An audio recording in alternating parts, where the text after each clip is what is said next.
Assalamualaikum warahmatullahi wabarakatuh. Selamat berjumpa kembali dengan Faiz Nabil channel tentang pembelajaran tutorial dan lain sebagainya. Tetapi channel ini lebih khusus pada channel pembelajaran untuk mata pelajaran matematika SMP. Namun sebelum pembelajaran pada kesempatan ini kita mulai, senantiasa saya berdoa mudah-mudahan kita senantiasa dalam keadaan sehat, tak kurang suatu apapun, senantiasa dilindungi Allah, dan senantiasa terhindar dari virus COVID-19 ini. Dan sebelum saya sampaikan materi ini, tidak ada jeleknya apabila semuanya saja mendukung channel kami ini agar lebih berkembang lagi dengan cara like, share, subscribe, dan juga memberikan komen demi kebaikan channel saya ini. Baik, kita mulai pembelajaran kita di kesempatan hari ini. Materinya adalah kesebangunan dan kekongruenan, materi kelas 9 semester yang kedua. Nah, jadi pembelajaran yang kita lakukan adalah pembelajaran jarak jauh karena tatap muka atau pembelajaran tatap mukanya belum diperbolehkan. Baik, kita mulai. Kesebangunan dan kekongruenan itu terdiri dari dua kata, yaitu kesebangunan dan kekongruenan. Nah, kesebangunan berasal dari kata sebangun, sementara kekongruenan berasal dari kata kongruen. Sebenarnya dua istilah ini sudah pernah disinggung di kelas-kelas sebelumnya, bahkan di SD pun sebenarnya ini juga mungkin sudah sedikit disinggung, tetapi belum sampai detail.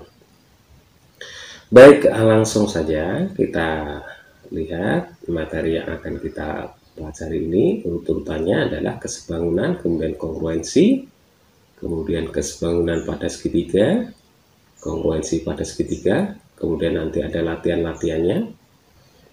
Namun sebelum itu perlu saya sampaikan apa sih sebenarnya standar kompetensi atau kompetensi dasarnya. Jadi SK dan juga KD-nya itu apa.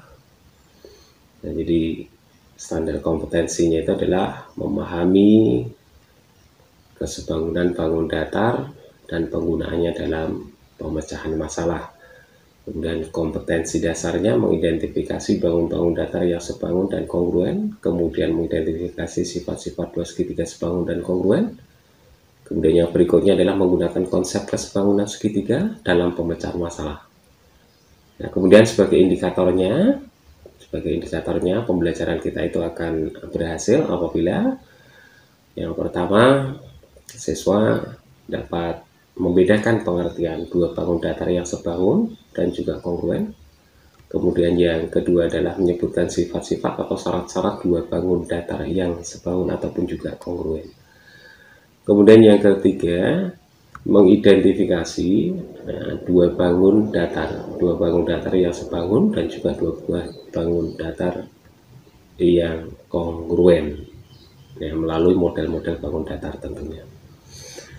Kemudian indikator lanjutannya tidak hanya ini saja, jadi ini masih banyak indikator-indikatornya, bisa kalian cermati, sendiri, dan juga mungkin di buku siswa ataupun juga di modul-modul pembelajaran matematika pun juga disampaikan ini. Jadi indikator-indikator yang akan kita capai.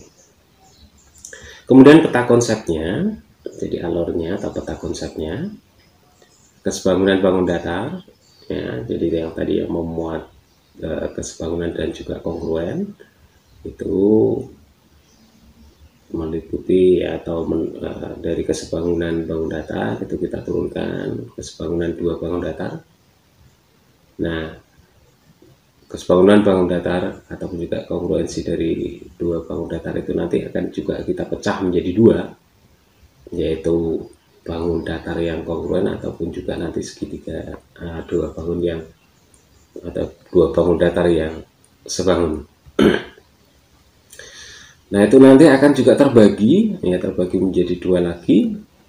Yang satunya adalah secara umum bangun datar itu sendiri, kemudian secara khusus itu nanti pada segitiga.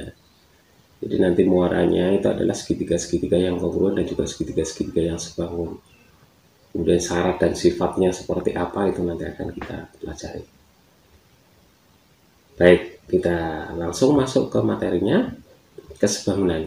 Nah, perhatikan ilustrasi berikut ini.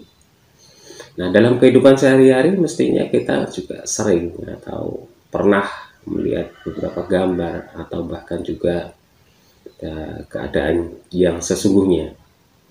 Kalau kita melihat gambar yang pertama, ini tidak lain adalah gambar piramid, ya, piramid yang ada di Mesir. Ini ada piramid yang kecil, kelihatannya kecil, ada piramid yang besar.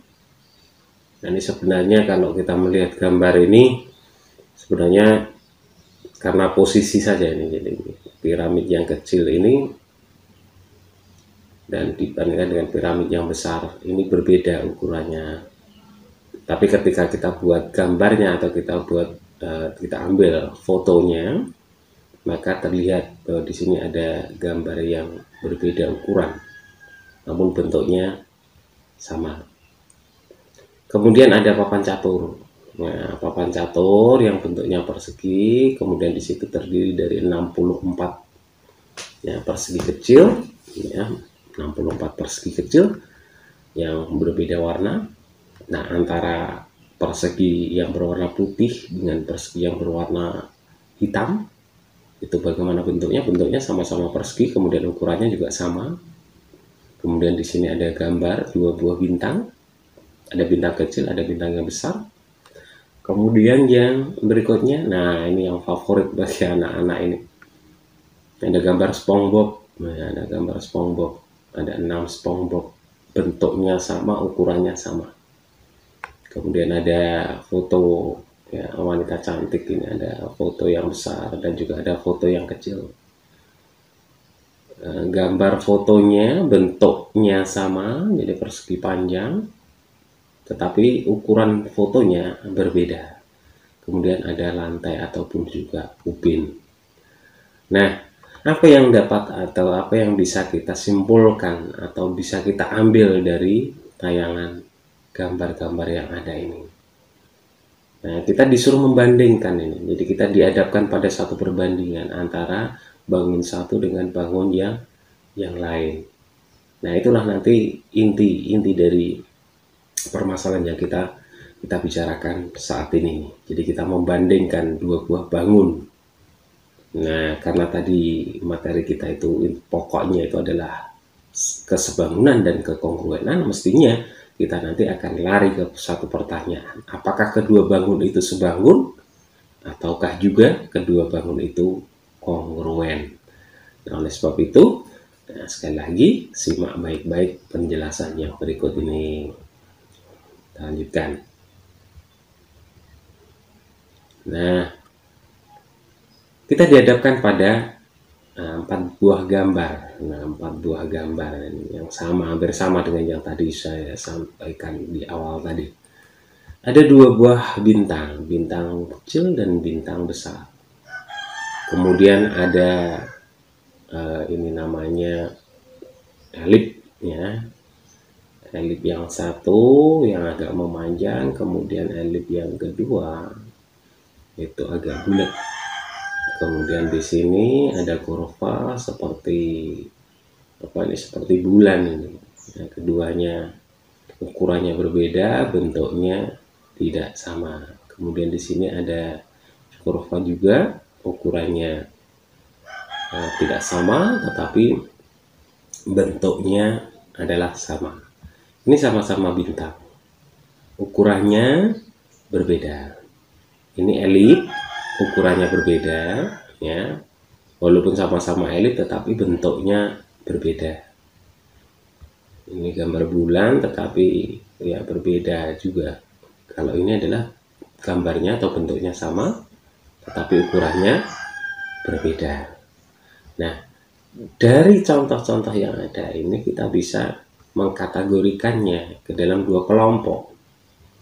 Nah, gambar bintang dengan gambar kurva yang terakhir ini bisa kita kategorikan pada satu kategori yang sama, yaitu dua buah bangun yang bentuknya sama tetapi ukurannya berbeda. Sementara kalau bangun yang di sini ya bentuknya tidak sama, ya, tapi ukurannya juga tidak sama. Baik, kita lanjutkan. Nah ini, apakah bangun-bangun berikut sebangun? Nah, ini satu pertanyaan. Nah, lantas sebangun itu apa sih sebenarnya? Sebangun, sesuai dengan bahasa Indonesia, ya kita bisa menafsirkan walaupun kita belum tahu sebenarnya sebangunan itu ya apa gitu. Jadi sebangun, awalan itu bisa diartikan sama. Kemudian kalau bangun itu adalah bentuk, ya. Jadi kalau sebangun itu bisa dimaknai sama bentuk, ya, itu adalah sebangun. Jadi sebangun itu bisa diartikan ya secara kasar itu tidak lain adalah sama bentuknya. Nah, kalau kita lihat bangun-bangun datar yang ada ini, kita bisa melihat, nah, mana yang sebentuk, mana yang sama bentuknya tetapi ukurannya berbeda. Jadi kita bisa membuat satu kesimpulan awal bahwa dua buah bangun dikatakan sebangun itu jika bentuknya sama, ukurannya berbeda. Nah, ini kita bisa melihat mana yang sebangun. Ya, kalian cermati sendiri ya. Kita lanjutkan. Nah, sekarang kita masuk syarat-syarat bangun datar yang sebangun. Apa syarat-syaratnya? Sekarang kita amati gambar berikut. Ada dua buah persegi panjang yaitu ABCD dengan panjang sisi AB 4 cm, kemudian BC-nya adalah 2 cm. Sementara ya, EFGH juga persegi panjang. EF panjangnya adalah 8 cm, sementara FG panjangnya adalah 4 cm. Nah, satu pertanyaan, apakah keduanya ini sebangun? Kalau berdasarkan tadi pengertian yang kasar tadi, bentuknya sama, ukurannya berbeda. Nah, maka ini kita bisa mengatakan, tetapi entah itu benar atau salah, ya, tetapi kita juga bisa mengatakan, oh ini bentuknya sudah sama-sama persegi panjang. Nah, ukurannya juga berbeda. Ukurannya EFGH lebih besar daripada ABCD. Oh, berarti ini bisa diperkirakan, ya, bisa diperkirakan atau bisa diharapkan bahwa keduanya ini adalah sebangun. Nah, secara detail bagaimana cara membuktikan atau mengatakan dua buah bangun datar itu sebangun atau tidak? Yang perlu kita amati, yang pertama adalah perbandingan sisi yang bersesuaian pada kedua persegi panjang, yaitu ABCD dan juga EFGH. Perbandingan sisi yang bersesuaian pada persegi panjang ABCD dan EFGH. Ingat, sisi yang bersesuaian. Apa sih yang dimaksud dengan sisi yang bersesuaian? Sisi yang bersesuaian itu tidak lain adalah, nah, kalau kita melihat dalam contoh ini, ada dua segitiga, ada dua persegi panjang yaitu ABCD dan juga EFGH. ABCD itu memiliki ukuran panjang yaitu AB, memiliki ukuran lebar yaitu BC. Sementara EFGH juga memiliki ukuran panjang EF dan juga memiliki ukuran lebar yaitu FG. Nah, sisi yang bersesuaian dalam hal ini, dalam kedua persegi panjang ini, kita bisa mengatakan bahwa sisi yang bersesuaian itu tidak lain adalah panjang AB itu bersesuaian dengan EF. Panjang AB bersesuaian dengan panjang sisi EF. Kenapa? Karena AB merupakan ukuran panjang, EF juga merupakan ukuran panjang. Sementara untuk BC, ini mesti bersesuaian dengan FG. Karena keduanya merupakan ukuran lebar dari tiap-tiap persegi panjang. Nah, sekarang kita lihat bagaimana perbandingan sisinya. Nah, kalau kita bandingkan sekarang, AB dibandingkan dengan EF. Tadi AB panjang dibandingkan dengan panjang, lebar dibandingkan dengan lebar. AB banding EF ketemunya 4:8, sementara BC bandingkan dengan EF sama dengan 2/4. Kedua perbandingan ini kalau kita sederhanakan, 4/8 itu sama artinya dengan 1/2, 2/4 juga 1/2. Jadi perbandingan sisi yang bersesuaian ya, AB dengan EF itu bisa kita simpulkan akan sama dengan hasil perbandingan antara BC dengan FG. Nah, dari sini kita bisa membuat satu kesimpulan.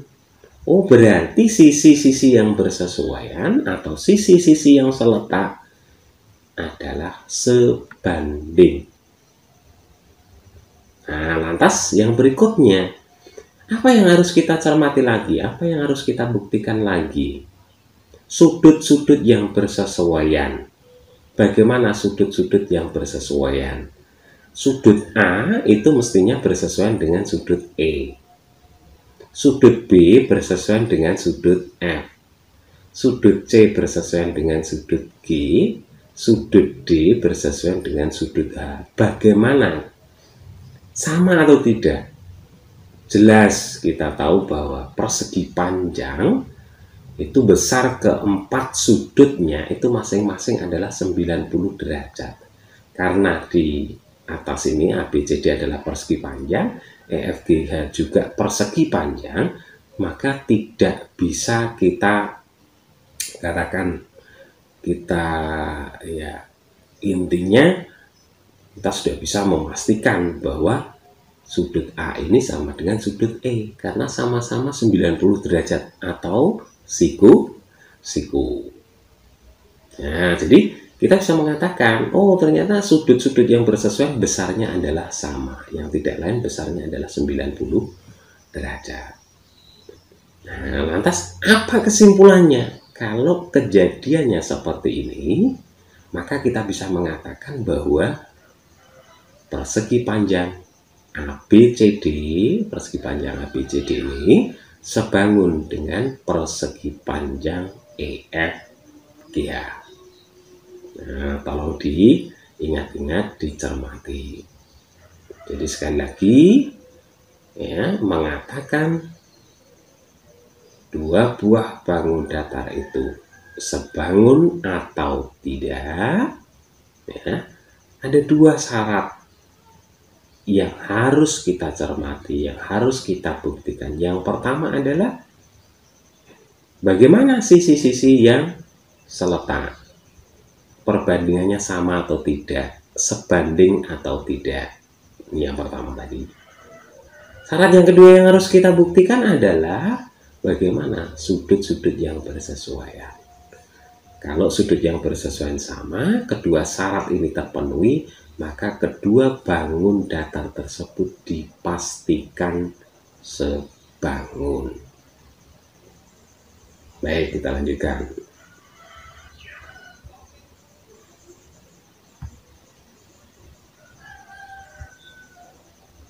Nah, sekarang amati gambar berikut. Apakah sebangun? Di antara gambar berikut, yang manakah yang sebangun? Mengapa? Dan tunjukkan. Nah, dari sini kita bisa secara kasar, kita bisa mengatakan IJKL ini persegi panjang.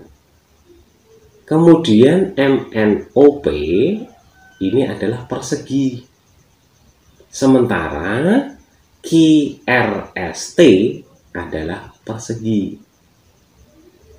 Kalau persegi panjang, bentuknya yang sudah memanjang ini, kita bandingkan dengan persegi bentuknya yang sama keempat-empat sisinya, maka jelas IJKL tidak mungkin sebangun dengan MNOQ. Karena bentuknya saja sudah berbeda. Ya, bentuknya saja sudah berbeda, berarti jelas tidak sebangun. Oh, berarti yang bisa kita bandingkan, nah kalau IJKL jelas juga tidak bisa kita bandingkan dengan QRST. Karena QRST juga merupakan persegi. Yang bisa kita bandingkan adalah MNOP dengan QRST. Ini bisa kita bandingkan. Nah, bagaimana nanti? Nah, bagaimana cara membandingkannya? Atau bagaimana cara membuktikan keduanya itu sebangun atau tidak? Langkah yang pertama, amati perbandingan sisi dan sudut yang bersesuaian pada gambar IJKL dan juga MNOP. Kalau sudutnya jelas, sama-sama 90 derajat. Tetapi kalau sisinya bagaimana? Nah, kalau kita bandingkan, ya misalkan kalau mau kita bandingkan IJ kita bandingkan dengan MN. Nah, MN ini berapa? MN sama dengan 2. Nah, berarti 6 dibandingkan dengan 2. 6 banding 2 itu sama dengan 3 banding 1. Nah, sementara JK kita bandingkan dengan NO. Nah, JK 2, NO-nya juga 2. Sehingga kita bisa mengatakan perbandingannya tidak adalah 2 banding 2 sama dengan 1. Nah, apakah 3 banding 1 itu sama dengan 1? Jawabannya adalah tidak sama. Sehingga jelas IJKL tidak sebangun dengan MNOP. Nah, kemudian kalau MNOP dengan QRST bagaimana ini? Nah, ini 2. Sudutnya jelas sama, nggak perlu kita buktikan lagi. Ya, jadi MN kita bandingkan dengan GR, 2 kita bandingkan dengan 6. Nah, ketemu 2 banding 6. Di sini juga 2 banding 6. Nah, PO banding TS juga 2 banding 6. Kemudian yang terakhir MP bandingkan dengan QT itu juga 2 banding 6. Semua perbandingannya sama, menghasilkan perbandingan 2 banding 6 atau 1 banding 3. Maka keduanya bisa kita katakan kongruen. Nah, gitu. Jadi kalau kita selesaikan, nah ini sebangun. Ini kesimpulan kita ya.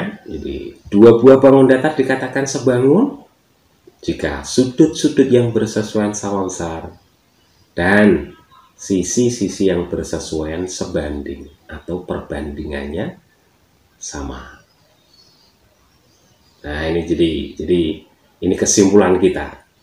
Ya, 2 buah bangun datar itu sebangun atau tidak. Baik, ya kita lanjutkan sekarang. Ya, kita lanjutkan. Nah, sekarang kalau ini tadi kesebangunan, sekarang kekongruenan. Nah, ini ilustrasinya, ada kertas ataupun apa ini ya. Nah, ini diimpitkan itu, dibuka gitu ya, sama persis ini. Kongruenan di antara 2 buah bangun datar. Nah, kamu lihat ini gambar apa ini? Ada 2 buah gambar kurang-kurang. Kalau ini adalah sama persis, tetapi kalau ini adalah kecil, kalau ini besar. Nah, kalau yang di atas ini sama persis, bentuknya sama, ukurannya sama. Nah, bentuknya sama, ukurannya sama. Bentuknya sama, ukurannya berbeda. Kalau di sini namanya sebangun. Nah, kalau yang atas ini namanya kongruen. Secara kasar, ya, secara sederhana, kongruen itu tidak lain adalah bentuknya sama, ukurannya sama. Nah, istilah yang familiar bagi kita adalah kembar. Jadi kalau dua buah bangun datar yang kembar, nah itu pasti bisa dikatakan sebagai dua buah bangun datar yang kongruen. Jadi kalau keduanya itu diimpitkan bisa saling menutup tanpa celah, ya, jadi saling menutup tanpa celah, maka keduanya itu dikatakan sebagai dua buah bangun datar yang kongruen. Nah, dua buah bangun datar yang kongruen itu tidak memandang posisinya, tidak memandang warnanya, gitu ya. Jadi dia hanya memandang besar ukurannya, kemudian bentuknya. Jadi kalau misalkan ada dua buah bangun datar, kita impitkan plek, ini bisa saling menutup tanpa celah, ya, saling menutup tanpa celah, maka keduanya dikatakan sebagai dua buah bangun datar yang kongruen.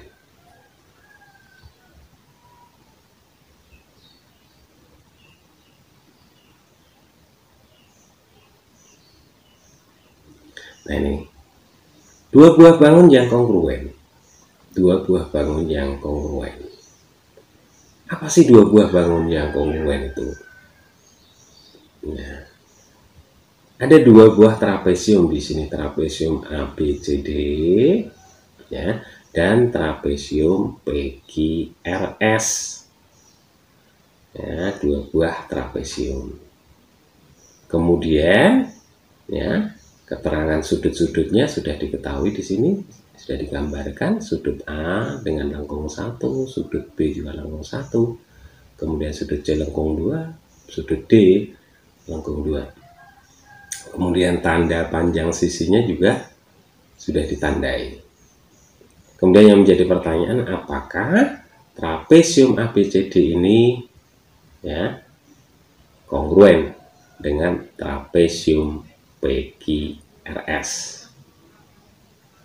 Nah, cara membuktikannya bagaimana? Dua syarat harus dipenuhi. Apa tadi syaratnya? Nah, tadi besarnya sama, ya, bentuknya sama. Nah, besar itu kaitannya dengan sudut, besar sudut. Kemudian panjang itu terkait juga dengan sisi. Di sisinya itu nanti harus sama panjang, sudutnya juga harus sama besar. Kita lihat sekarang. Panjang sisi yang bersesuaian, kita bandingkan. Bagaimana ini kalau kita lihat. Nah, AB sama dengan PQ, AB sama dengan PQ. Kemudian BC sama dengan QR. Nah, sesuai dengan yang diketahui, ada tandanya di situ. Kemudian CD sama dengan RS dan AD sama dengan PS. Syarat yang pertama terpenuhi. Lantas syarat yang kedua bagaimana? Bagaimana dengan sudut-sudutnya? Sudut A sama dengan sudut, ya, sudut A ini sama dengan sudut P. Oke. Sudut A sama dengan sudut P. Kemudian sama dengan sudut E, ya, sama dengan sudut. Ya, jadi sudut A sama dengan sudut P. Kemudian juga sudut E, ya, sudut E ini mana, ini ada sudut E, tidak ada sudut E ini ralat ini, ya, jadi sudut B ini, ya, jadi sudut B sama dengan sudut Q. Keduanya sama karena trapesiumnya adalah trapesium sama kaki. Ini lalat bukan E, tetapi ini adalah B.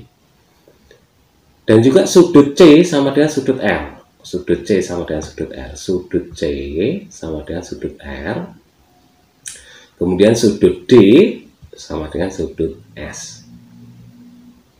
Jadi ada kesamaan besar sudutnya. Jadi kalau misalkan salah satu di antara keduanya itu kita putar, kemudian kita geserkan, kita himpitkan, maka ya, trapesium PQRS itu nanti akan tepat menutup trapesium ABCD. Kesimpulan kita apa? Kesimpulannya kedua trapesium tersebut adalah kongruen. Nah, ini simbol kongruen, sama dan sebangun. Sama ukurannya, bentuknya juga sama. Itu namanya kongruen. Ya, jadi kongruen. Kalau sebangun itu sama bentuknya, tidak memandang ukurannya harus sama, tetapi yang harus diketahui adalah perbandingannya yang harus sama. Tetapi kalau kongruen itu adalah bentuknya sama, ukurannya pun juga harus sama. Ukurannya. Ya, tapi kalau sebangun itu adalah perbandingannya. Ini kesimpulannya. Jadi kedua trapesium ini adalah kongruen.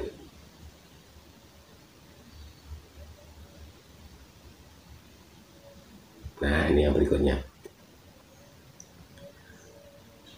Apa syarat-syarat kekongruenan? Apa syarat-syarat kekongruenan? Tadi sudah saya sebutkan tadi. Apa syarat-syarat dari kekongruenan? Ya, ini ada ilustrasi gambar segitiga kecil. Kemudian ada segitiga kecil yang jumlahnya itu ada 4 disusun menjadi sebuah segitiga yang agak besar. Kemudian dikembangkan lagi, terdiri dari segitiga kecil tadi menjadi segitiga yang lebih besar lagi. Nah, segitiga kecil yang merah, kecil-kecil ini ukurannya sama, bentuknya sama. Dengan yang putih ini pun juga ukurannya sama, bentuknya sama. Maka keduanya ini jelas dikatakan bahwa segitiga yang kecil-kecil itu adalah segitiga-segitiga yang kongruen. Tetapi kalau segitiga yang kecil ini dengan segitiga yang besar gabungan tadi, ini tidak kongruen. Tetapi apa? Sebangun. Demikian juga untuk jajar genjang ini. Jajar genjang yang kecil-kecil ini semuanya adalah kongruen. Tetapi ketika disusun satu jajar genjang, kemudian ini ada 4 jajar genjang, kemudian di sana ada 9 jajar genjang, maka ketiganya ini sudah tidak lagi kongruen, melainkan sebangun. Kemudian ini ada kartu ini, queen, ini ada kartu queen, ada queen sama love, kemudian queen sama love, tapi gambarnya terbalik. Nah, keduanya ini itu adalah juga bisa dikatakan dua buah bangun yang kongruen, bentuknya sama, ukurannya sama. Kemudian di sana ada ya segitiga sama sisi nih, ya, segitiga sama sisi, kemudian dipotong-potong berdasarkan garis-garis yang ada ini. Kemudian di sini ada yang sebangun, ada juga yang kongruen. Nah, kita lanjutkan. Nah, ini syarat utamanya. Dua buah bangun atau lebih dikatakan kongruen jika bangun-bangun tersebut memiliki bentuk dan ukuran yang sama, serta sudut-sudut yang bersesuaian sama besar. Ini syarat mutlak ini. Dua syarat ini harus terpenuhi. Jadi bentuk dan ukurannya harus sama, sementara sudutnya pun juga harus sama besar. Jadi panjang sisi yang bersesuaian harus sama panjang, sudut yang bersesuaian juga harus sama besar.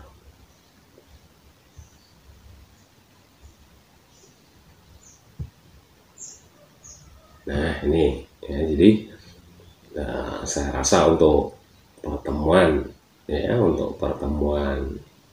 kali ini sampai di sini dulu. Jadi kita hanya sebatas teorinya dulu, pengertiannya dulu, dan juga syarat-syarat dua buah bangun datar dikatakan sebangun itu cirinya seperti apa. Kemudian dua buah bangun datar dikatakan kongruen, itu cirinya seperti apa. Nah, untuk latihan-latihan soalnya, yang akan kita pelajari untuk pertemuan berikutnya. Jadi sekali lagi, simak lagi ya video ini berulang-ulang ya, untuk mendapatkan kejelasan. Di samping itu, tetap kalian harus senantiasa belajar. Saya akhiri sampai di sini. Kurang lebihnya saya mohon maaf. Assalamualaikum warahmatullahi wabarakatuh.